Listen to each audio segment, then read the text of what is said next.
Welcome back everyone, this is J7J bringing you some Black Mage builds. For our best results, use a female character as well as increase their bravery and faith, with 94 faith being the maximum unless you're using Ramza, then feel free to raise his faith to 97. Even though they are unlocked very early into the game, requiring only a level 2 chemist, their MA multiplier makes them ideal for use throughout the entire game because of their ability to deal great damage. As always, since I'm remaking many of my older videos, it's time to briefly recap the best Black Mage build in the game. And if you watched it before or are aware, yes, it's a Black Mage with arithmetics.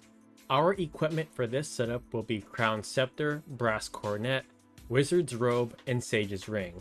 A stronger alternative, if you really want to maximize your damage, is the sub Wizard's Robe for Chameleon Robe and Sage's Ring for Tyner Rouge. Then for your abilities, arithmetics of course, mana shield, arcane strength, and mana font.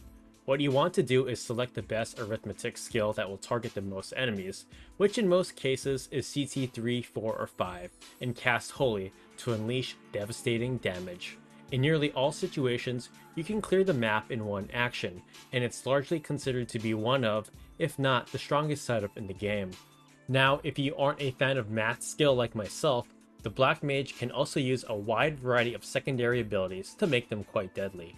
Alternatively, you can give them Summon, and they will deal more damage than Summoners, as they will have superior MA. I just suggest using Swiftness for their support ability so summons can be casted faster, and additionally Shira Harori to help protect them from most regular physical attacks, and Move plus 3 or Move plus 2. For your equipment, just primarily stack MA or things that will give MP. So for your build, Crown Scepter, but if you can't get this, then use things like Wizard's Rod or Rod of Faith. Brass Coronet is best in slot, but Ribbon is also a good choice. Then Sage's Robe, because it gives good HP and MP, as well as having all elemental damage. But Luminous or Lordly Robes are also fantastic options. Then for your accessory, I like Sepchim as it gives haste and 1 MA, but Mage Power Glove is more than enough. Have the Black Mage use the strongest non-elemental summon you have, like Zodiark or Cyclops, target an enemy, and run away to see some fantastic damage. In earlier parts of the game, if you want to excel with the Black Mage with summons, use elemental rods like Thunder Rod when casting Ramuh, and you'll see a good damage increase. Another popular build is to give a Black Mage samurai skills. Just make sure to have a lot of the stronger katanas like Chidi Jiradens to use Raging Infernos, because every time you use one of these skills, the katanas can shatter. If you'd rather not use Chidi Jiraden as it's rare, Muramasa is more than adequate. Out of all the jobs, Black Mages are probably best at using this because the damage of Draw Out is based on how high our MA is, so stack quite a bit and run up to enemies to deal devastating damage. Arcane Strength will further amplify that, so we can use it in our support ability slot. So for this build, I personally like to use Crown Scepter, Brass Coronet, Lordly Robe, and Sepchim. And for the rest of our abilities, Mana Shield and Move plus 3. We can also run Low Faith for this build and forgo our Black Magic, as I feel Doomed Aspirations and Raging Inferno is already so devastating.